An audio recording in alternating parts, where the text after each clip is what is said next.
यानी कि सी ए की हम बात कर रहे हैं। तो इक्वेशन है इसी मेरे पास, M R is equal to 1/2 B into X A into C A into D minus X A by 3। तो यहां से हम लोग वैल्यू पुट कर देते हैं। What is the value of the M R bending moment 72.23। So यहां से हम लोग पुट कर देंगे, this is the 72.23 into 10⁻⁶ kilo newton metre को हमने न्यूटन mm में कन्वर्ट कर दिया, is equal to 1/2 into B 300 into X A 213.54 into C A जो इसका वैल्यू हमें निकालना है इंटू डी हो जाएगा मेरे पास, this is 500 minus 213.54 divided by 3। एक अननोन एक इक्वेशन, सीधा सीधा कैलकुलेटर में टाइप करिए और आंसर आ जाएगा।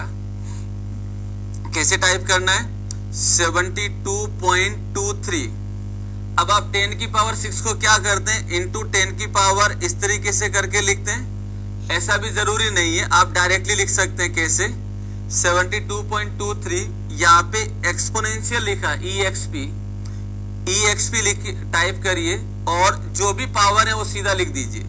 जैसे यहाँ पे 10 की पावर 6 है तो ये e की पावर ये 6 हो जाएगा। फिर इक्वल का साइन यहाँ पे एल्फा करके इक्वल, और फिर इक्वेशन लिख दो पूरा आगे वाला 1/2 इंटू 300 इंटू 213.54 इंटू सी ए अननोन है उसको मैंने ए से रिप्रेजेंट कर दिया, इंटू ब्रैकेट के अंदर हो जाएगा 500 माइनस 213.54 डिवाइडेड बाय 3। पूरी इक्वेशन टाइप हो गई। Shift solve and the value is 5.26। तो the value of the C A is 5.26 megapascal. 5.26 megapascal, ठीक है। इसी तरीके से अगर हमें TA का वैल्यू निकालना है for stress in steel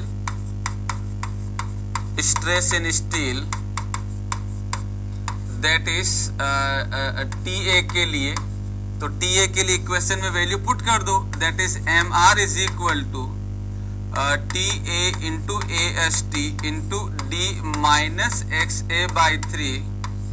value put करेंगे तो ये हो जाएगा, that is 72.23 into 10⁻⁶ is equal to TA into AST 4 bar 20 mm dia 20 का square into D 500 minus XA 213.54 divided by 3।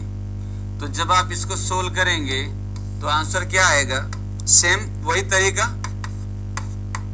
Equation put कर दो एज इट इज, तो ये हो जाएगा 72.23 E6 is equal to unknown को हमने ए से लिखा इंटू 4 इंटू π/4 इंटू 20 का square into D 500 minus 213.54 divided by 3। तो जब आप इसको सोल्व करेंगे you will get the answer 134.04। तो that value is the 134.04 megapascal. ये 30 मार्क्स है JEN में। जबकि इसको सोल्व करने में अगर आप थोड़ी सी भी मेहनत कर लेते हैं तो ये 5-6 मिनट हो जाएगा। मेरा XA का वैल्यू 122.5 आ रही है। संदीप गलत आ रहा बेटा, इसको चेक करो दोबारा। डेटा एक बार चेक कर लो, इक्वेशन अगर सोल्व कर पा रहा है तो एक बार डेटा चेक कर लीजिए, नॉट ए बिग इश्यू। तो ये है प्रॉब्लम। तो मैंने जितना इसमें पॉसिबल चेंजेस हो सकता है वो सारा बताया। इक्वल टू कैसे लगाते हैं? तो यहाँ पे एल्फा देखो, इक्वल का साइन यहाँ पे लाल कलर में लिखा है और यहाँ इस वाले के ऊपर एल्फा भी लाल कलर में लिखा है। तो पहले एल्फा को दबाइए, फिर यहाँ पे ये क्या लिखा है ALC जो भी लिखा है इसको आप यहाँ पे प्रेस करेंगे तो ये ऑटोमेटिक इक्वल शो कर देगा। अनुज,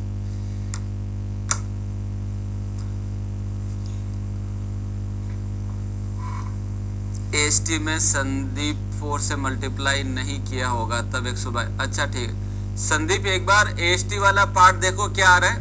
AST आपने सही पुट किया है क्या? एग्जाम में कैलकुलेटर अलाउ थोड़ी ना है, मेंस के अंदर अलाउ है और ये मेंस की प्रॉब्लम है।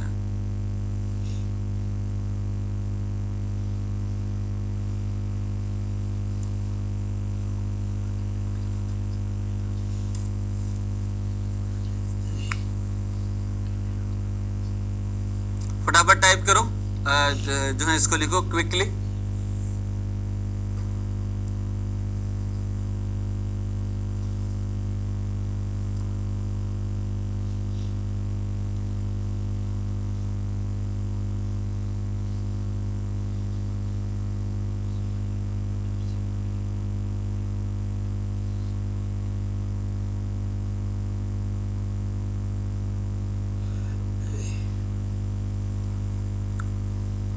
अननोन कैसे टाइप करते हैं? हाँ सर, चलो अननोन कैसे टाइप करते हैं? अगर नॉर्मल ये वाला कैलकुलेटर है तो उसमें यहाँ पे देखो ए को है लाल कलर से लिखा गया है, तो अल्फा करके उसको प्रेस करिए, अननोन आ जाएगा।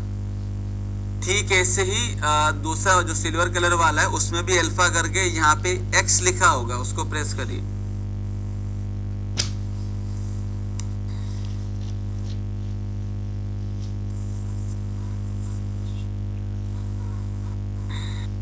पावर कैसे लगाते हैं? अपना 72.23 ये EXP लिखा है यहाँ पे बॉटम पे, इसको प्रेस करके सीधा पावर लिख दीजिए 6। अगर ये 3 है तो 3 लिख दीजिए, ये सीधा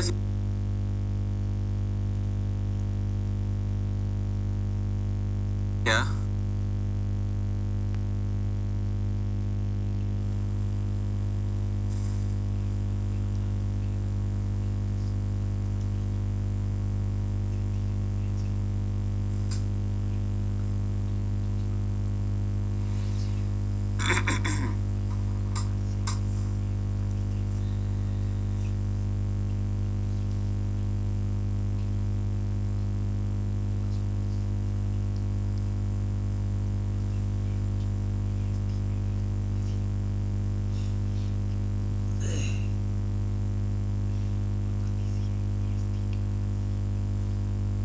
सर क्यूब वाली इक्वेशन को क्या रखती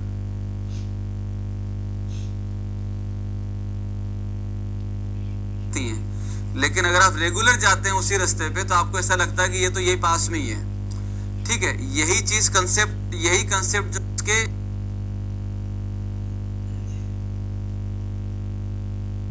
टाइप करें एंड जैसा बताया गया वैसा ही करें, आंसर आ जाएगा। एक क्वेश्चन ये पूछा गया कि सर जो है कंक्रीट के कंपैरिजन में टेंशन में स्ट्रेसेस ज्यादा क्यों आ रही हैं? तो इसका आंसर तो आप खुद ही दे सकते हैं। अगर मैं कंक्रीट के लिए परमिसिबल स्ट्रेस का वैल्यू देखता हूं तो सिग्मा CBC का वैल्यू FC के बाई 3 होता है और सिग्मा CC का वैल्यू जो होता है FC के बाई 4 होता है, और FCK का जो वैल्यू है वो वैल्यू 10, 15, 20, 25, 30, 35 लाइक दिस, ऐसा कुछ वैल्यू रहता है। जबकि अगर मैं स्टील के लिए बात करता हूं परमिसिबल स्ट्रेस का, तो माइल्ड स्टील के लिए ये जो वैल्यू रहता है वो वैल्यू रहता है 140। HYSD स्टील के लिए बात करें तो ये वैल्यू रहता है 230, 415 के लिए, और 500 के लिए 275। So look at this value, ये जो वैल्यू आया है और इस वैल्यू में क्या अंतर है? Steel is the high strength material as compare to the concrete. इसको हम ग्राफिकली भी बता सकते हैं कि अगर मैं कर्व शो करता हूं तो ये मेरे पास में कर्व बनता है माइल्ड स्टील का, ये बनता है HYSD स्टील का 415 के लिए, और अगर कंक्रीट का कर्व बनाऊंगा तो कंक्रीट का कर्व बनता है ऐसा कुछ। This is for the concrete. So the stresses in steel in tension is very much higher than the concrete in compression.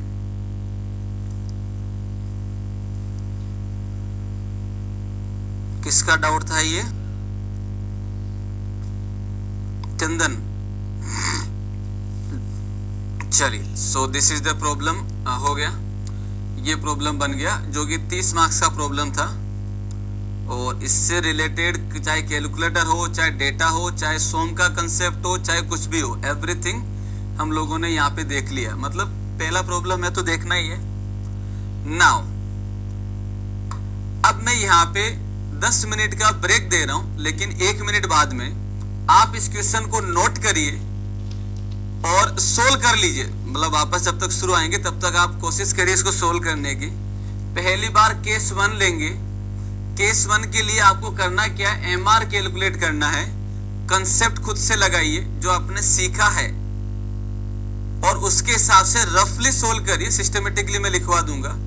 फिर केस 2 लीजिए और उसके लिए एमआर निकालिए। केस 3 वाला बताऊंगा कैसे करना है, बट ये सोल्व करना है। तो note it down the question. After 1 minute there is the break for 10 minute and will continue this. तो अभी 17 हो रहे हैं, तो हम लोग 11:25 मिनट पे मिल लेंगे। फटाफट नोट करिए, क्विक।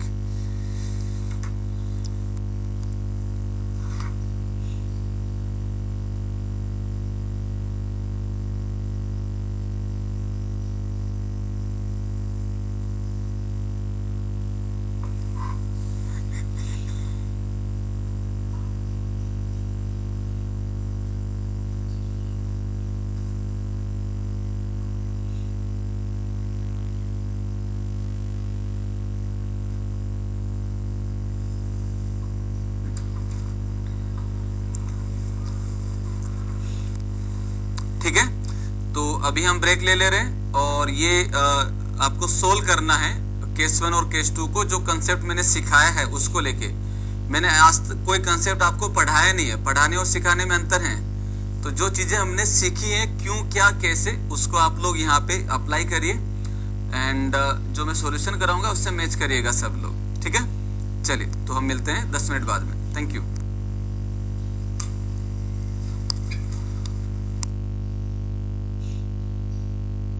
इसके बारे में हम लोग कंसेप्ट क्या है वो हम लोग देख चुके हैं। ठीक है, तो मैं यहाँ पे इसको 1 बाय 1 जो है वो सोल्व कर लेता हूँ, क्या होगा और कैसे होगा। तो इसमें आपको क्या दे रखा, calculate the moment of resistance, MR निकालना है for the singly reinforce beam 400 × 550 mm effective depth is reinforce with case 1 3 bar 16 mm dia. तो हमारे पास में जो है, अगर हम इसमें देखें तो क्या होगा सॉल्यूशन। अगर हम देखें तो पहला हम लोग ले लेते हैं केस 1 पहले हमें जो डायमेंशन दे रखा है वो क्या दे रखा है, that is the B is equal to how much, B is equal to 400 × 550 mm। तो ये हो जाएगा B is equal to 400 mm and small d is equal to 550 mm and आगे हमें जो दे रखा है that is the M25 concrete और 415 steel, M25 concrete and 415 steel, FE 415 steel दे रखा है। पहला जो केस हमें दिया है दैट इज केस 1, जिसमें आपको दे रखा है AST के लिए क्या दे रखा है, 3 बार है जो डाया दे रखा है आपको, that is 3 bar 16 mm dia. तो 3 बार 16 mm डाया। ठीक है, ये आपको जो है गिवन है। आपको कैलकुलेट करना है एमआर। आपको क्या कैलकुलेट करना है, एमआर कैलकुलेट करना है। तो भाई एमआर के लिए अगर हम बात करें तो हम ये जानते हैं, 2 इक्वेशन है, दैट इज द C × लेबराम और T × लेबराम वाली इक्वेशन। कंसेप्ट कहाँ रहा, कहाँ गया कंसेप्ट जिसके बारे में हमने बातें करी थी, वेयर इट इज, यानी कि 1/2 B × XA × CA × D - XA/3 और TA × AST D - XA/3। तो यहाँ पे हमें CA और TA का वैल्यू पुट करने के लिए, CA और TA का वैल्यू पुट करने के लिए हमें चेक करना पड़ता है अंडर अवर और बैलेंस। तो पहले हम लोग निकालेंगे XA का वैल्यू, फिर XC का वैल्यू एंड देन हम लोग सेक्शन चेक करेंगे अंडर अवर या बैलेंस एंड अकॉर्डिंगली हम लोग जो है वो MR का इक्वेशन यूज करेंगे। तो सबसे पहले हम लोग कैलकुलेट कर लेते हैं XA। पहला हम लोग कैलकुलेट कर लेते हैं, दैट इज द एक्स ए। पहला हो जाएगा calculate x A, calculate x A. तो एक्स ए कैलकुलेट करेंगे तो इक्वेशन हो जाएगा मेरे पास b into X A square by 2 is equal to m into A S T into D minus X A, D minus X A. ठीक है, तो यहाँ पे आप लोगों के पास क्या हो जाएगा, दिस वन। अब इस क्वेश्चन में तुम्हें कहीं पे भी m नहीं दे रखा, मॉडुलर रेशियो नहीं दे रखा, क्योंकि आपको m की जरूरत पड़ेगी। तो मॉडुलर रेशियो हम ये जानते हैं, मॉडुलर रेशियो हम लोग जानते हैं that is m is equal to, m होता है और ये हो जाएगा m is equal to 280/3 sigma CBC। और हम ये जानते हैं M25 के लिए सिग्मा CBC जो होता है दैट इज होता है 8.5 मेगा पास्कल। FE415 के लिए सिग्मा EST जो होता है that is the 230 mega pascal, 230 mega pascal. M25 के लिए जो वैल्यू होता है दैट इज सिग्मा CBC 8.5 और 415 के लिए हो जाएगा 230 मेगा पास्कल। क्लियर है? तो यहाँ पे जब हम वैल्यू पुट करेंगे तो ये हो जाएगा 280/3 into 8.5। So what is this value? तो जब आप इसको सोल्व करेंगे तो ये वैल्यू आ जाएगा आपके पास में that is 280/3 into 8.5। So this value is the 10.98, 10.98। तो आप चाहो तो इसको 11 लेके भी सोल्व कर सकते हो, नॉट ए बिग इश्यू। 0.02 का कोई इतना ज्यादा रोल होगा नहीं, तो आप 11 भी ले सकते हो और या ये भी ले सकते हो। ठीक है, चलिए तो इसको सोल्व करते हैं। तो ये हो जाएगा दैट इज द बी का वैल्यू हमें दे रखा, this is the 400 into X A का square by 2 is equal to 10.98 into A S T 3 bar into pi by 4 into 16 का square into D is what 550 minus X A. तो जब आप इसको सोल्व करेंगे तो यहाँ से एक्स ए का जो वैल्यू आ जाएगा वो आ जाएगा 400 इंटू एक्स ए का square by 2 is equal to 10.98 into 3 into pi by 4 into 16 का square into D 550 minus X A bracket बंद, फिर शिफ्ट सोल्व। 2 बार ऐसा करेंगे तो भाई हमारे पास आंसर आ रहा है 119.41 mm। This is the value of the X A, this is the value of the X A. ठीक है, अब दूसरा क्या करेंगे, एक्ससी क्यों निकाल रहा हूं, ताकि मैं सेक्शन आइडेंटिफाई कर सकूं। सेक्शन आइडेंटिफाई क्यों करूंगा, ताकि मैं सी और टी ए का वैल्यू क्या पुट करूंगा वो पता लग जाए। तो दूसरा जो स्टेप हो जाएगा वो हो जाएगा एक्ससी, कैलकुलेट एक्ससी। दूसरा स्टेप हो जाएगा calculate X C 8 into 3 into pi by 4 into 16 का square into D 550 minus X A bracket बंद, फिर शिफ्ट सोल्व। 2 बार ऐसा करेंगे तो भाई हमारे पास आंसर आ रहा है 119.41 mm। This is the value of the X A, this is the value of the X A. जाएगा कैलकुलेट एक्ससी और FE415 के लिए एक्ससी का जो वैल्यू होता है वो हो जाएगा 0.289 इंटू डी। एक्ससी का जो वैल्यू होता है वो क्या हो जाएगा 0.289 इंटू डी। तो यहाँ से एक्ससी आ जाएगा 0.289 into D, D is the 550 mm। सो यहाँ से एक्ससी का वैल्यू आ रहा 0.289 into 550, that value is the 158.95 mm, 158.95 mm। ठीक है, तीसरा क्या हो जाएगा, तीसरा हो जाएगा सेक्शन को आइडेंटिफाई करना, राइट। तो थर्ड स्टेप हो जाएगा दैट इज सेक्शन के बारे में हमें देखना है। तो अबाउट सेक्शन, तो यहाँ से अगर हम देखें तो एक्स ए और एक्स सी में क्या रिलेशन है। एक्स ए का वैल्यू है मेरे पास 119.41, एक्स सी का वैल्यू है 158.95। सो हम ये जानते हैं दैट इज एक्स ए यहाँ से लेस देन आ रहा है एक्स सी से, एक्स ए लेस देन आ रहा है एक्स सी से, तो जो सेक्शन होगा, section is under enforce, section is under enforce, section is under enforce. और अंडर एनफोर्स के लिए हम ये जानते हैं, अंडर एनफोर्स के लिए हम ये जानते हैं दैट इज टी ए का वैल्यू क्या होता है, सिग्मा एस टी होता है। तो मैं एम आर जब निकालूंगा तो कौन सा इक्वेशन यूज करूंगा, टी इंटू लिबराम वाला। तो यहां से अगर हम एम आर का वैल्यू देखेंगे तो क्या हो जाएगा, चौथा हो जाएगा, that is M R moment of resistance. तो ये दिया जाएगा, तो ये दिया जाएगा आपको M R is equal to T A into A S T into D minus X A by 3। So यहाँ से हम सोल्व करेंगे तो टी ए का वैल्यू हो जाएगा सिग्मा एस टी, और एफ ई 415 के लिए जो सिग्मा एस टी होता है that is the 230 mega pascal.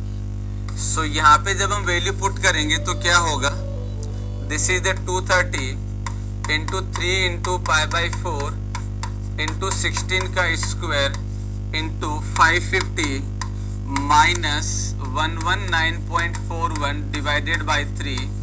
तो यहाँ से जब हम सोल्व करेंगे that value is 230 into 3 into pi by 4 into 16 का square into 550 minus 119.41 divided by 3, so that value is 70.78 kilo newton metre.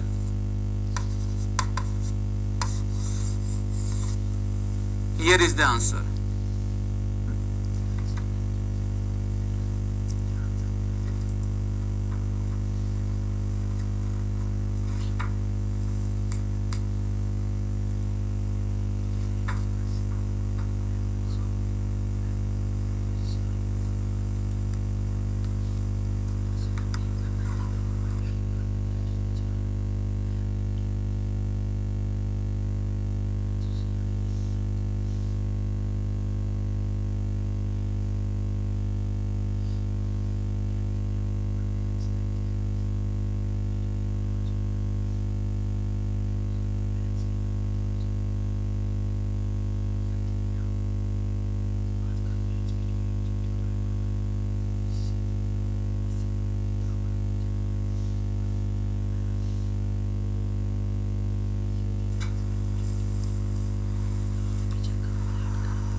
Premdutt 64.10 गलत आंसर है भाई। प्रेमदत्त 64.10 कोई भी आंसर नहीं आ रहा है। अच्छा, m का वैल्यू हमें दिया है क्या, इसमें कहाँ दिया है, नहीं दिया है ना। मॉडुलर रेशियो कौन बोल रहा था m का वैल्यू दिया है हमें, नोट करो।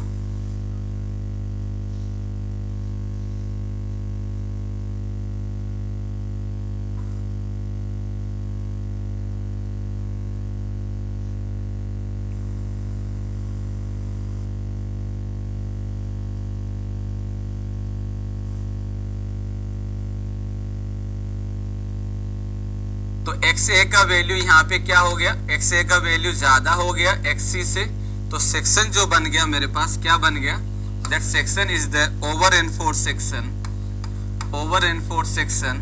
और ओवर एनफोर्स सेक्शन के लिए सी ए का वैल्यू क्या होता है, सिग्मा सी बी सी, जिसका वैल्यू हो जाएगा 8.5 मेगा पास्कल, 8.5 मेगा पास्कल। तो यहां से अगर हम एम आर के लिए बात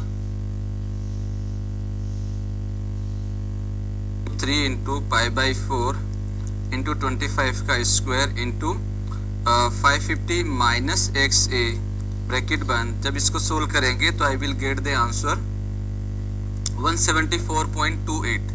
तो ये हो जाएगा 174.28। ये एक्स ए का वैल्यू आ गया। एक्स सी हमें दोबारा निकालने की जरूरत नहीं है ना, तो ये हमारे पास पहले से ही है, तो इसमें सेम रहेगा। यहाँ पे अगर हम देखें तो ये वैल्यू आ रहा है मेरे पास, दैट इज 174.28। तो एक्स ए का वैल्यू यहाँ पे क्या हो गया, एक्स ए का वैल्यू ज्यादा हो गया एक्स सी से। तो सेक्शन जो बन गया मेरे पास क्या बन गया, that section is the over enforce section, over enforce section. और ओवर एनफोर्स सेक्शन के लिए CA का वैल्यू क्या होता है, सिग्मा CBC, जिसका वैल्यू हो जाएगा 8.5 मेगापास्कल, 8.5 मेगापास्कल। तो यहां से अगर हम MR के लिए बात करेंगे तो MR क्या हो जाएगा, इसमें अगर MR के लिए बात करेंगे तो ये हो जाएगा 1/2 B into XA into CA into D minus XA/3। सो ये हो जाएगा दोस्तों दैट इज 1/2 B का वैल्यू हो जाएगा 400 into XA 174.28 into CA this is the 8.5 into D 550 minus 174.28 divided by 3। So जब आप इसको सोल्व करेंगे तो MR आ जाएगा 1/2 into 400 into 174.28 into 8.5 into 550 minus 174.28 divided by 3।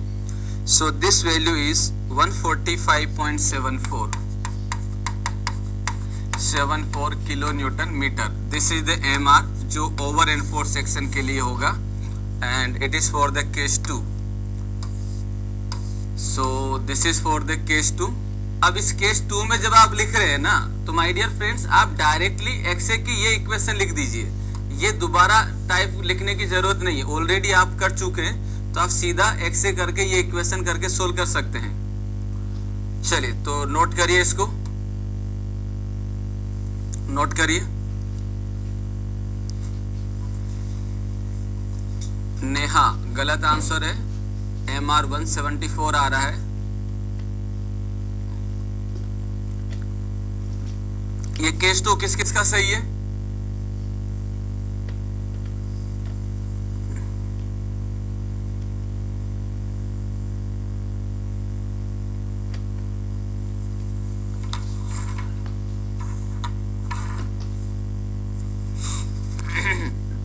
Case 2 किस किस का सही है? नूरसबा 145 ठीक है। पॉइंट के बाद में वेरिएशन चल सकता है, पॉइंट के बाद में जो वेरिएशन आता है ना, ये किसी के 26 आ जा रहा है या कुछ वैल्यू आ रहा है, that's okay, but main value जो है वो सही रहना चाहिए, वो मैच होना चाहिए।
नोट करिए, this is the MR by 3।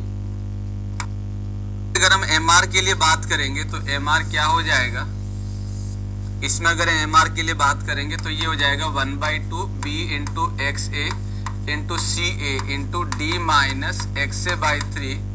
So ये हो जाएगा दोस्तों दैट इज 1/2 बी का वैल्यू हो जाएगा 400 into X A 174.28 into C A this is the 8.5 into D 550 minus 174.28 divided by 3। So जब आप इसको सोल्व करेंगे तो एम आर आ जाएगा 1/2 into 400 into 174.28 into 8.5 into 550 minus 174.28 divided by 3। So this value is 145.74 kilo newton metre. This is the M R जो over enforce section के लिए होगा and it is for the case 2. so this is for the case 2. अब इस case 2 में जब आप लिख रहे हैं ना तो माय डियर फ्रेंड्स आप डायरेक्टली एक्स ए की ये इक्वेशन लिख दीजिए, ये दोबारा टाइप लिखने की जरूरत नहीं है, ऑलरेडी आप कर चुके हैं तो आप सीधा एक्स ए करके ये इक्वेशन करके सोल्व कर सकते हैं।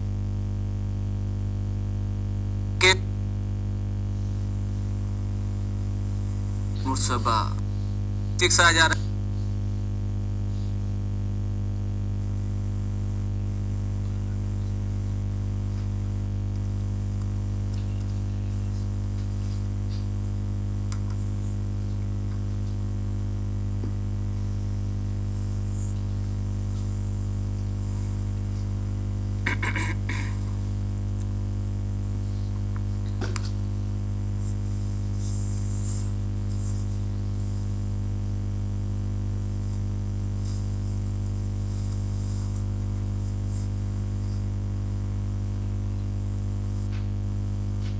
नाउ केस 3 क्या पूछी गई है, एक आपसे पूछा गया एम आर बैलेंस कितना होगा और एएसटी बैलेंस कितना होगा, ये आपको बताना है। ठीक है, तो ये हम लोग देख लेते हैं एम आर बैलेंस और एएसटी बैलेंस क्या होगा। तो इसमें अगर हम एम आर बैलेंस की अगर हम बात करें केस 3 के लिए तो क्या होगा, ये डेटा हमारे पास में पहले से ही है तो मैं यहाँ पे केस 3 की बात कर ले रहा हूँ।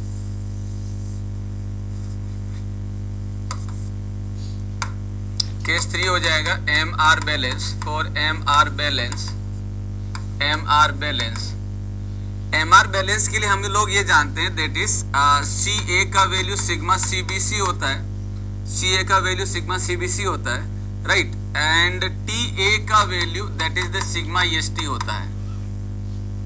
अब मैं एम आर बैलेंस के लिए ध्यान से सुनना, एक चीज अच्छी कंसेप्ट की बता रहा हूँ, सुनिएगा।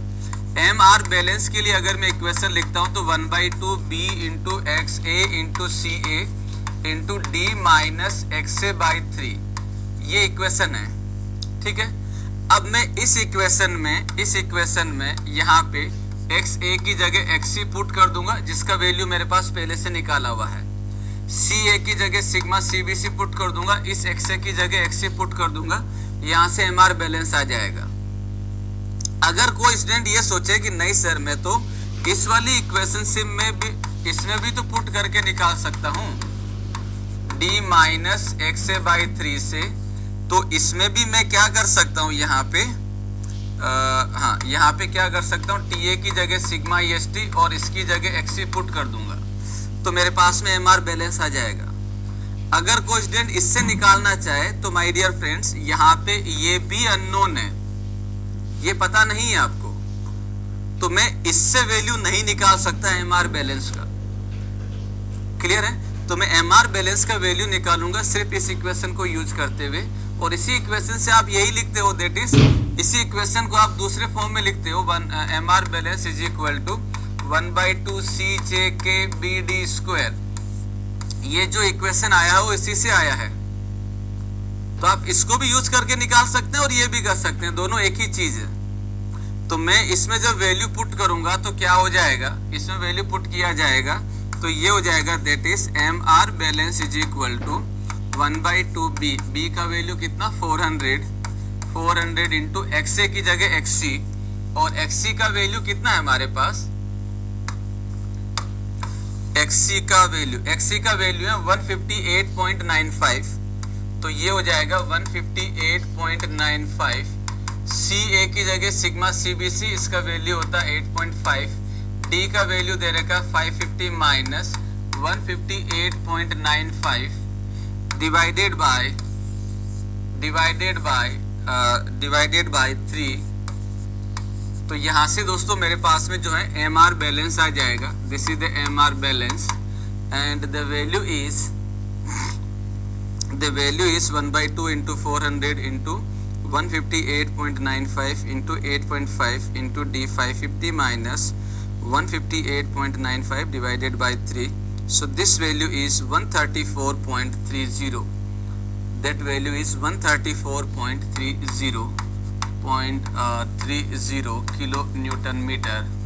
This is the value. So this is the MR balance.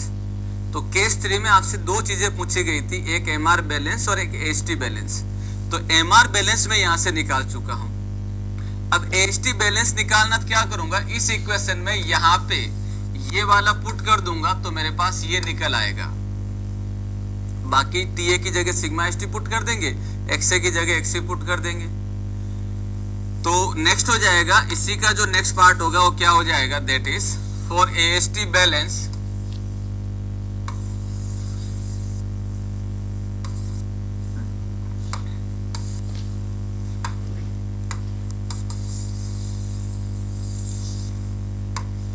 तो इसमें हो जाएगा for AST balance that is the MR balance is equal to TA note इसको भी मैं ऐसे लिख देता हूं, that is the MR is equal to TA into AST that is D minus XA by 3। तो जब आपको बैलेंस का वैल्यू निकालना है तो यहाँ पे आप पुट कर देंगे MR बैलेंस और यहाँ पे आप पुट कर देंगे सिग्मा EST, यहाँ पे आप पुट कर देंगे XC। तो ये आपके पास निकल आएगा। जब आप नोट्स में लिख रहे हैं ना, तो अभी आप अपने नोट्स बना रहे हैं तो ये सारा लिखिए जैसा मैं यहाँ पे कर रहा हूँ, तो आपको आइडिया हो जाएगा कब क्यों कैसे कर रहे हैं और कौन सा डेटा कहाँ से पुट कर रहे हैं। तो यहाँ पे पुट करेंगे तो क्या हो जाएगा, MR balance the value is 134.30 into 10⁻⁶ is equal to sigma EST 230 into AST into D 550 minus 158 point how much 95 divided by 3. So from here जब आप सोल्व करेंगे तो ये हो जाएगा, that is AST balance is equal to, वही equation format में लिखो 134.30 E6 is equal to 230 into AST into 550 minus 158.95 divided by 3. तो जब आप इसको सोल्व करेंगे that value is 1174.835 यानी कि 1174.84 mm square. This is the AST balance. और ये सॉल्यूशन है आपके केस 3 का जो आपसे पूछा गया है। तो यहां से लिखो फटाफट quickly.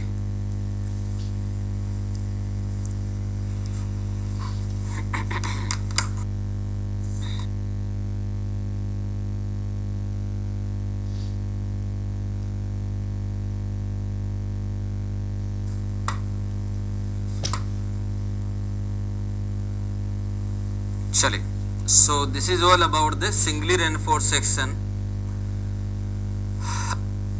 Okay, now the next topic अब हम जो स्टार्ट करने वाले हैं that is the new topic. यानी कि अगर हम मोटा मोटा अगर बोलें तो हमने डिजाइनिंग की या एनालिसिस की, हमने ABCD बेसिक क्या होता है वो सारा सीख लिया है।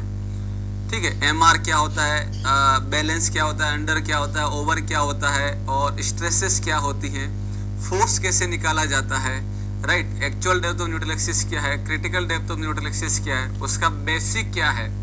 ठीक है ना, तो वो सारी बातें हम लोगों ने यहाँ पे सारा सीख चुके हैं। अब आते हैं इनके आगे की बात को लेके कि भाई कहाँ आगे इसका कैसे यूज होगा और कैसे ये कोरिलेट होगी नेक्स्ट टॉपिक से। चलिए, तो नेक्स्ट टॉपिक हो जाएगा हमारे पास दैट इज, अच्छा नया टॉपिक शुरू कर रहे हैं तो 1 से 2 पेज छोड़ दीजिए ताकि कुछ नया मिले तो आप लोग लिख सके। Now the next topic is analysis of doubly reinforced section by WSM. Analysis of doubly reinforced section by WSM. Doubly reinforced section by WSM. चलिए, तो अब इसको स्टार्ट करते हैं। डबली रेनफोर्स सेक्शन क्या होता है और कैसे होता है और क्या चीज़ है ये।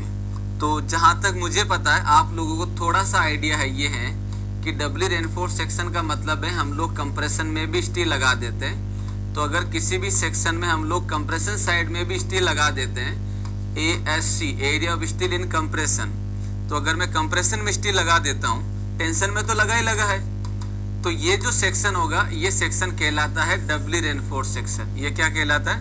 डबली रेनफोर्स सेक्शन। इसको मुझे एनालिसिस करना है। एनालिसिस का मतलब वही एक्स से निकालना है, एक्स से निकालना और MR निकालना, बात खत्म। इससे अलावा कुछ नहीं करना है। तो डबली रेनफोर्स सेक्शन का मतलब तो ये है। अब पॉइंट ये आता है कि ये जो आपने कंप्रेशन में स्टील लगा है, पहली बात क्यों लगाया है, ऐसी क्या जरूरत थी? ठीक है, क्योंकि ये इसलिए क्वेश्चन पुटअप कर रहे हैं क्योंकि हम ये जानते हैं कि जो स्टील लगाया जाता है, स्टील का मकसद ये था कि भाई कंक्रीट जो है वो टेंशन में वीक होती है, बहुत जल्दी क्रैक आ जाते हैं। तो क्रैक को प्रोपेगेट होने से रोकने के लिए और सारी टेंसाइल स्ट्रेस जो है लेने के लिए हम लोग स्टील लगाते हैं। यही सोच के हमने स्टील यानी कि रेनफोर्समेंट लगाया था कि भाई जो है कंक्रीट की टेंसाइल कैपेसिटी कंप्रेशन का लगभग 1/10 होती है, तो आप जो है टेंशन साइड में स्टील लगा दीजिए ताकि वो लोड को बियर कर सके, टेंशन लोड को ले सके। कंक्रीट वैसे ही कंप्रेशन में स्ट्रॉन्ग है तो जरूरत नहीं है, ये सोच के हमने सारा स्टील लगाया था। आपने कंप्रेशन में स्टील क्यों लगाया? पहली बात तो ये। दूसरी बात ये कि आपको ये कैसे पता चला कि स्टील जो है वो टेंशन और कंप्रेशन में सेम तरीके से बिहेव करती है? How would you know that? तो दूसरा क्वेश्चन ये है। तीसरा क्वेश्चन ये है कि आपने कंप्रेशन में क्यों लगाया इस चीज को लेके? क्या और भी कोई पैरामीटर हो सकते थे जिसके द्वारा हम अपनी रिक्वायरमेंट को फुलफिल कर सके? राइट, तो ये कुछ बातें हैं जिसको लेके हमें पहले डिस्कशन करना होगा, देन हम लोग जो है इसके अंदर बढ़ेंगे। तो पहले मैं इसका बेसिक से स्टार्ट कर लेता हूं, क्या और कैसे होता है। तो analysis of Dabali reinforce section हमारा हेडिंग है। इसमें आता है कि अगर पहले समझ लेते हैं, हम ये जानते हैं सिंगली रेनफोर्स सेक्शन, हम ये जानते हैं सिंगली रेनफोर्स जो सेक्शन होता है वो रेनफोर्स सेक्शन मैक्सिमम जो लोड ले सकता है, मैक्सिमम जो लोड ले सकता है या मैक्सिमम जो मोमेंट ले सकता है वो हो जाएगा मेरे पास में MR बैलेंस। मैक्सिमम मोमेंट जो ले सकता है वो MR बैलेंस ले सकता है, इससे ज़्यादा नहीं जा सकता। अगर इससे ज़्यादा गया तो भाई इसके अंदर कंक्रीट फेल हो जाएगा और वो ब्रिटल फेलियर देगा। और ब्रिटल फेलियर हम किसी भी सिचुएशन में अलाउ नहीं करते हैं। क्यों नहीं करते हैं? क्योंकि ब्रिटल फेलियर सडन फेलियर देता है और उसमें ह्यूमन लाइफ और वैल्यूएबल थिंग्स का हम लॉस कर देते हैं। तो RCC के अंदर हम लोग ये चाहते हैं कि वो हमेशा डक्टाइल फेलियर दे, और डक्टाइल फेलियर जो है वो अंडर रेनफोर्स सेक्शन में आता है, या हम लोग ये बोल सकते हैं कि बैलेंस में आ सकता है, ओवर में तो कतई नहीं आएगा। तो हम मैक्सिमम मोमेंट जो सिंगली से ट्रांसफर कर सकते हैं that is the MR balance, इससे ज्यादा नहीं कर सकते। चलो अच्छी बात है। तो हमने यहाँ पे जो स्टील लगाया है, यहाँ पे हमने जो स्टील लगाया है वो हो गया मेरे पास में MR बैलेंस। वो क्या हो गया? MR balance. ये हमने जो स्टील लगाया MR बैलेंस हो गया। अरे यार AST बैलेंस हो गया। ये क्या हो गया मेरे पास? AST बैलेंस हो गया। तो इसको ऐसे समझते हैं कि अगर मेरे पास में AST बैलेंस जो है, अगर मैंने बोल दिया कि भाई 200 यूनिट का AST है, AST बैलेंस कितना है? 200 mm² अगर मैं देता हूं तो इसके रेस्पेक्ट में जो MR बैलेंस होगा वो बैलेंस मेरे पास मान लीजिए 100 यूनिट का आ गया, 100 किलो न्यूटन मीटर।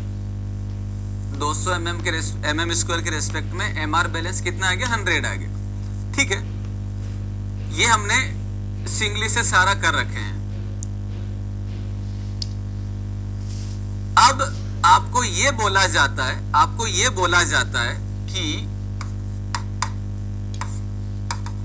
ये हो जाएगा D, और इसमें जो है मान लीजिए M25 और Fe 250 जो है वो मटेरियल है, और MR का जो इक्वेशन है मेरे पास that is the 1/2 B into XA into CA into D minus XA/3 and MR is equal to TA into AST D minus XA/3।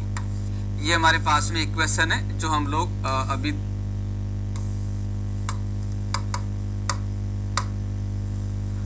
लोग अभी तक यूज कर चुके हैं। ये इक्वेशन है, सुनना ध्यान से क्या वो चीज बोल रहा हूं। अगर मैं 200 mm स्क्वायर का स्टील देता हूं तो उसके रेस्पेक्ट में MR बैलेंस जो होगा वो आ गया मेरे पास में 100 यूनिट का, 100 किलो न्यूटन मीटर का, रफली डेटा ले रहे हैं। मान लीजिए मुझे ये बोला गया कि भाई आपको जो है वो क्या करना है, जो मोमेंट ट्रांसफर करना है वो मान लेते हैं 120 यूनिट का करना है। मोमेंट क्या करना है, 120 यूनिट का मोमेंट ट्रांसफर करना है। क्लियर है? तो 120 यूनिट का ट्रांसफर करने के लिए हम क्या करेंगे, इस स्टील को बढ़ाएंगे। जैसे इस स्टील को बढ़ाता हूं तो मेरे पास में सेक्शन बन गया ओवर एनफोर्स सेक्शन, और ओवर को हम लोग डिजाइन नहीं करते हैं, क्लियर हो गया? तो अगर मैं इस M20 के रेस्पेक्ट में यहाँ पे स्टील लगाऊंगा, ज्यादा मूवमेंट है तो ऑब्वियस सी बात है स्टील भी ज्यादा होगा, तो ये ओवर एनफोर्स हो जाएगा। ओवर को हम लोग डिजाइन नहीं करते हैं। पहली चीज तो ये, दूसरी चीज ये होगी। दूसरी चीज क्या होगी कि अगर मैं मान लो इस स्टील को डबल कर भी दूं, फॉर एग्जांपल अगर मैं इस स्टील को डबल कर भी दूं तो भी, अगर मैं इस स्टील को डबल कर देता हूं, मान लो ये 400 mm स्क्वायर का कर दिया मैंने, तो जो इस मेंबर की मोमेंट कैपेसिटी पे जो फर्क पड़ेगा वो फर्क पड़ेगा ओनली इतना सा। MR जो हो जाएगा वो ओनली आ जाएगा इसका 125, यानी कि पहले जो मैंने 200 mm स्क्वायर का स्टील लगाया है वो 100 यूनिट का मोमेंट रजिस्ट कर रहा है। अब मैं एक्स्ट्रा जो 200 और लगा रहा हूं, 200 तो पहले लगा हुआ, अब मैं जो 200 और यूनिट का जो स्टील लगा रहा हूं वो स्टील ओनली मोमेंट इंक्रीज कर रहा है 25 यूनिट का। यानी कि अगर मैं स्टील को डबल कर भी दूं तो भी मोमेंट की रजिस्टिंग कैपेसिटी पे जो फर्क आता है वो 23 से 25% ही आता है। तो मेरे पास पॉइंट ये आता है, कंक्लूजन ये निकलता है कि टेंशन साइड में स्टील को इंक्रीज करने का कोई लॉजिक बनता नहीं है। क्यों नहीं बनता है? इसलिए नहीं बनता है, एक तो ये ओवर एनफोर्स सेक्शन बनाता है, दूसरा जो मैं स्टील लगा रहा हूं वो स्टील, एक्स्ट्रा जो मैं स्टील लगा रहा हूं वो स्टील बहुत ही ज्यादा अंडर एस्टिमेटेड है, यानी कि वो ज्यादा यूज में नहीं आ रहा है, यानी कि वो मोमेंट कैरिंग कैपेसिटी पे फर्क नहीं डाल रहा है, स्लाइटली इंक्रीज कर पा रहा है, 1/4 तक ही इंक्रीज कर पा रहा है, बट ये बहुत ज्यादा इंक्रीज नहीं कर रहा। तो स्टील को नीचे लगाने का मतलब टेंशन स्टील को बैलेंस से ज्यादा इंक्रीज करने का लॉजिक नहीं हो रहा है, स्लाइटली इंक्रीज कर रहा है। क्लियर हो गया? तो मुझे अगर ज्यादा मोमेंट ट्रांसफर करना है तो दो पॉसिबिलिटी है, स्टील को बढ़ाऊंगा तो ओवर हो जाएगा, WSM कहता है ओवर हो भी जाएगा तो क्यों टेंशन लेते हो, सेक्शन रहेगा तो टूटेगा तो नहीं ना। ठीक है, चलो मान लेते हैं ये भी हो गया, लेकिन दूसरा पॉइंट तो फिर भी आ रहा है कि जो तुम स्टील लगा रहे हो वो इतना ज्यादा यूज में नहीं हो पा रहा है, पहले ही तुमने बहुत कम यूज किया, अब ये और भी कम हो रहा है, तो फिर लगाने का कोई लॉजिक है नहीं, बहुत ही अनइकोनॉमिकल सेक्शन होगा और ये यूजफुल नहीं होगा। ठीक है, तो नीचे स्टील बढ़ाने का कोई लॉजिक बनता नहीं है। चलो, तो ये हम लोग नहीं कर रहे हैं, और हमारे पास कंक्लूजन ये निकल रहा है कि बहुत कम मोमेंट इंक्रीज कर रहा है। चलो ठीक, हमें ज्यादा मोमेंट ट्रांसफर करना है तो स्टील को इंक्रीज करने का कोई लॉजिक बन नहीं रहा। पहली चीज तो ये आ गई दिमाग में।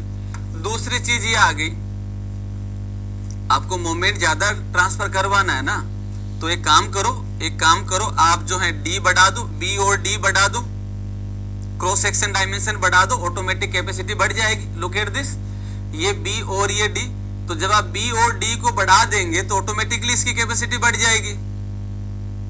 बी हम चेंज करते नहीं है तो डी बढ़ा दीजिए, जितना ज्यादा डी बढ़ाएंगे उसकी कैपेसिटी बढ़ती जाएगी। तो आपको ज्यादा मोमेंट ट्रांसफर करना है, ज्यादा डेप्थ का सेक्शन दे दो, ऑटोमेटिकली ट्रांसफर हो जाएगा। लेकिन कंडीशन ये दे दी कि आप बी और डी को चेंज नहीं कर सकते, नॉट चेंज। आप बी और डी को चेंज नहीं कर सकते। क्रॉस सेक्शन वो का वही है, आपको वही यूज करना है, बी और डी को बदल नहीं सकते। कंडीशन कुछ भी दे सकते हैं। चलो ठीक, बी और डी को चेंज नहीं कर सकते, मोमेंट हमें ज्यादा ट्रांसफर करना है बैलेंस से, बी और डी चेंज नहीं कर सकते, चलो छोड़ो नहीं कर सकते। दूसरा, भाई एमआर बढ़ाने के लिए बी और डी को तो मना कर दिया, दूसरा क्या करो, दूसरा आप जो है वो जो मटेरियल लगाया है आपने, ग्रेड ऑफ मटेरियल, कंक्रीट और स्टील जो लगाया है, इसकी जगह आप एक काम करिए, इसकी जगह आप जो है 35 का लगा दीजिए, यहाँ पे 500 का लगा दीजिए। तो अगर मैं ग्रेड ऑफ मटेरियल भी अगर इंक्रीज कर देता हूं तो भी मेरे पास एमआर बढ़ जाएगा सेम डायमेंशन के लिए। बट ये भी मना कर दिया गया कि भाई आप जो है ग्रेड जो है मटेरियल की जो ग्रेड है वो भी चेंज नहीं कर सकते। कंडीशन है, कुछ भी बोल सकते हैं, साइट के ऊपर तो बहुत सारी चीजें होती हैं। मकसद क्या है, मुझे ज्यादा मोमेंट ट्रांसफर करना है जो कि बैलेंस है। मैं जानता हूं सिंगली में जो मोमेंट आता है मैक्सिमम एमआर बैलेंस तक हो सकता है, और मुझे 120 का करना है, 100 यूनिट तक बैलेंस का है। तो पहले हमने सोचा कि स्टील को डबल कर दो, तो डबल कर रहा हूं तो भाई मेरे पास में जो है सेक्शन ओवर हो रहा है, तो ओवर को अलाउ करते नहीं है, पहली बात ये। दूसरी बात ये, अगर मैं लगा भी दूं, अगर मैं टेंशन स्टील को डबल भी कर दूं तो मोमेंट की कैपेसिटी पे ओनली 25% फर्क आ रहा है, तो कोई ज्यादा लॉजिक बनता नहीं है। तो डबल करने का पॉइंट यहाँ पे नहीं आ रहा है, वो हमने डिनाई कर दिया। दूसरा, बी और डी बढ़ा दो, लेकिन कंडीशन दे दी कि नहीं, आपको उसी डायमेंशन से ही ट्रांसफर करना है, साइट के ऊपर जगह नहीं है आप डायमेंशन बढ़ाने की। चलो वो भी ठीक।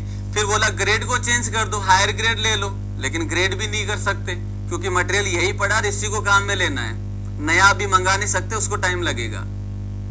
तो मैं ग्रेड भी चेंज नहीं कर सकता, तो चलो ये भी नहीं कर सकते, ये भी नहीं कर सकते, ये भी नहीं कर सकते।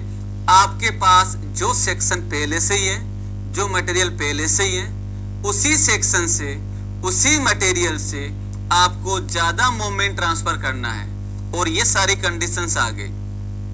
चलो अच्छी बात, अब आगे की बात सोचते हैं।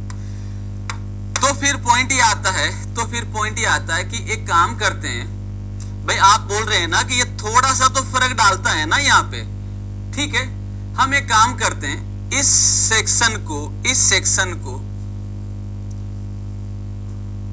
हम जो है दो पार्ट में तोड़ देते हैं। भाई हमें 120 का ट्रांसफर करना है ना, तो हम क्या कर देते हैं, इस 120 को दो पार्ट में तोड़ देते हैं। पहला हो जाएगा 100 और दूसरा हो जाएगा 20 दूसरा हो जाएगा 20।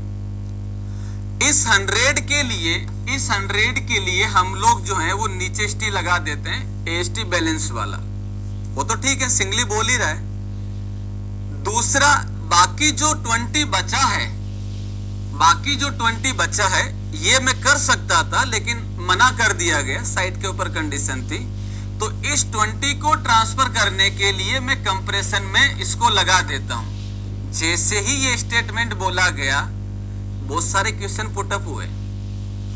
सबसे पहले तो ये बताओ, आपने बोला कि कंप्रेशन में लगा दो, कैसे बोल दिया? पहला क्वेश्चन ये है कि भाई आप पहले तो ये बताओ, क्या स्टील टेंशन और कंप्रेशन में सेम तरीके से बिहेव कर रही है क्या? अगर हाँ, तो ही फिर आगे इसके ऊपर और बात करेंगे, वरना नहीं करेंगे, बात ही खत्म हो जाएगी। तो पहला क्वेश्चन यही आया कि भाई कंप्रेशन में जब स्टील लगाते हैं तो आगे की कॉम्पेटेबल होगा नहीं होगा, लोड लेगा नहीं लेगा, क्या बिहेवियर है, वो बाद की बातें। पहले तो ये बताओ कि स्टील का टेंशन और कंप्रेशन में बिहेवियर सेम है क्या। चलो पहले यही बात कर लेते हैं। तो हमने जब रेनफोर्समेंट देखा था तब हमने एक ग्राफ बनाया था, जहां तक आपको याद होगा, टेंशन में और कंप्रेशन में जो इसका बिहेवियर होता है वो Fy तक सेम रहता है, Fy तक सेम रहता है। Fy के बाद में इसका बिहेवियर टेंशन में ऐसा होता है, कंप्रेशन में कुछ ऐसा होता है। और Fy तक इसका जो E वैल्यू होता है, E वैल्यू जो होता है टेंशन और compression, EC in tension is equal to ES steel in tension, steel in compression का वैल्यू 2 × 10⁵ मेगा पास्कल रहता है। तो टेंशन में और कंप्रेशन में अगर मैं स्टील का बिहेवियर या स्टील की स्ट्रेंथ अगर मैं Fy तक लेके चल रहा हूं तो टेंशन और कंप्रेशन में सेम बिहेवियर देगा, कोई अलग नहीं देगा। हाँ, लेकिन अगर Fu लिए होंगे तब तो फिर कहानी बदल चुकी होती। तो हम लोग वैसे ही रेनफोर्समेंट जब हम पढ़े थे तो वहां पे लिखा था कि मटेरियल की जो स्ट्रेंथ है वो हम लोग Fy तक ही लेके चल रहे हैं। कारण ये भी एक कारण है, ठीक है।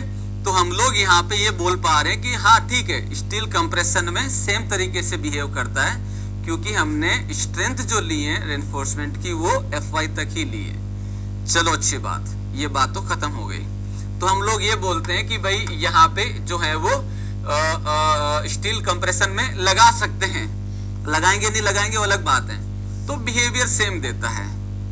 चलो अच्छी बात, अब आगे बात करते हैं। अब आता है कि कितने मोमेंट के लिए लगाएंगे। तो भाई 100 के लिए तो मैंने नीचे टेंशन में लगा दिया, बाकी बचे हुए 20 के लिए मैं क्या करूं, ऊपर लगा दूं। तो बाकी बचे हुए के लिए मैं ऊपर लगा देता हूं। बाकी बचे हुए के लिए मैंने जो है वो स्टील लगा दिया ऊपर, और ये मैंने 100 का लगा दिया नीचे, और ये 120 का मोमेंट ट्रांसफर कर सकता है, ट्रांसफर कर सकता है। क्लियर है, कोई समस्या नहीं होगी इसके अंदर। तो ये जो सेक्शन बनता है दोस्तों, ये सेक्शन होता है मेरे पास में डबली रेनफोर्स सेक्शन, जिसको आप लोग ओनली अभी तक जहां तक मुझे पता है, आपको ये डाटा पता है कि जब डायमेंशन ऑफ मेंबर रेस्ट्रिक्टेड होता है तो ही हम लोग जो है वो डबली डिजाइन करते हैं। But it is not only a parameter, there are several parameters. कोई डाउट हो तो बताइए इसमें, नहीं तो फिर इसको लिखते हैं। और अगर डाउट नहीं है तो 1 मिनट का समय है, जो जो मैंने बोला है उसको खुद को बताइए। ये सारे ऑब्जेक्टिव हैं आपके जो पूछे गए, इवन ये वाला जो चीज है वो ESC का ऑब्जेक्टिव रहा है, ऑब्जेक्टिव में आई हुई चीज है ये। चलिए सर, MR मैक्स और BM के कंपैरिजन करके अंडर रेनफोर्स और ओवर रेनफोर्स पर भी एक क्वेश्चन करवा दीजिए, कंसेप्ट और। अच्छा प्रिंस, ठीक है, वो जो 2 पेज छुड़वाए उसमें मैं करवा दूंगा। 750 से ज्यादा डेप्थ रहा तो तब डबली रेनफोर्स सेक्शन डिजाइन। ये किसने कहा चंदन, ये किसने कहा 750 से ज्यादा हो तो डबली रेनफोर्स सेक्शन डिजाइन करते हैं। 750 से ज्यादा हो तो आप साइड फेस एनफोर्समेंट वाली बात कर रहे हैं। हाँ जी, कुछ समस्या हो तो बताओ।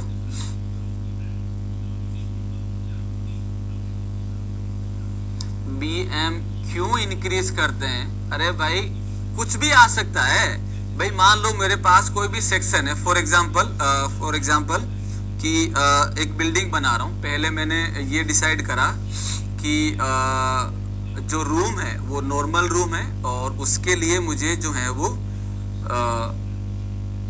नॉर्मल लोडिंग आ रही है, और नॉर्मल लोडिंग के रिस्पेक्ट में हम लोग जो B और D दे रहे हैं वो हमने बैलेंस लेके डिजाइन कर दिया, और उसके रिस्पेक्ट हमने ये देखा कि 100 यूनिट का कर सकता है। But after that we found that, जब हम काफी सारा पार्ट कर चुके थे तो हमें ये पता चला कि नहीं यार, यहाँ पे मोमेंट ज्यादा आ रहा है एंड डिजाइन ऐसी कॉम्पैक्ट कर ली गई है कि अब आप उसमें चेंजेस नहीं कर सकते। आपको डायमेंशन भी वही रखना, मटेरियल भी वही रखना, बट मोमेंट ज्यादा ट्रांसफर करना है। तो the value is more than, जो मोमेंट तुम्हें ट्रांसफर करना है ये मोमेंट इससे ज्यादा है। ये मैं रफ डेटा लिया हूं, ये रफ डेटा लिया हूं, तो बेंडिंग मोमेंट लोड की वजह से जो आ रहा है वो ज्यादा आ रहा है एमआर बैलेंस से, जो हम पहले से डिसाइड कर चुके हैं, बट करना उसी से है। तो फिर क्या करेंगे, ये सारी बातें करेंगे। ठीक है, Nadeem and Shubham, compression side में मैक्सिमम कितना स्टील प्रोवाइड, अच्छा मैक्सिमम मिनिमम का अभी छोड़िए, अभी हम बात नहीं कर रहे हैं। अभिषेक, अगर रेस्ट्रिक्टेड होता है कुछ तभी डबली रेनफोर्स सेक्शन डिजाइन करते हैं। राजन कुमार, बिल्कुल गलत। ओनली अगर आपको बोल दें कि रेस्ट्रिक्टेड है तभी डबली करेंगे, ये गलत स्टेटमेंट है, पूरी तरीके से सही नहीं है। अभी मैं आपको ये भी बताऊंगा कि अगर अच्छा ये तो मेरे पास में ज्यादा हो गया, ओवर वाला हो गया, तभी हम बात कर रहे हैं। ऐसी भी सिचुएशन बताऊंगा जहां पे सेक्शन अंडर है। अंडर का माने कि ये अगर बेंडिंग मोमेंट मेरे पास में अगर 80 है तो भी मैं डबली डिजाइन कर रहा हूं। ये भी सिचुएशन अभी हम बात करेंगे। अब ये अभी हम नॉर्मल बात कर रहे हैं बेटा, तो that statement is not exactly right, will discuss. पहले अभी आप ये मान के चलो कि अभी हमारे पास जो बात है वो ओनली ये वाली है, ज्यादा वाले।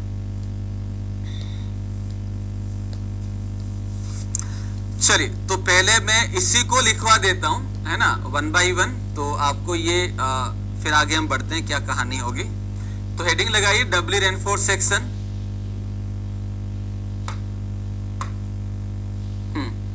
तो डबली रेनफोर्स सेक्शन, इसमें पहला पॉइंट लिखिए। पहला पॉइंट हम लोग लिख लेते हैं कौन सा वाला, ये वाला, इस वाले स्टेटमेंट को। तो पहला पॉइंट लिखिए सब लोग, सिंगली रेनफोर्स सेक्शन। पहला पॉइंट लिखिए, सिंगल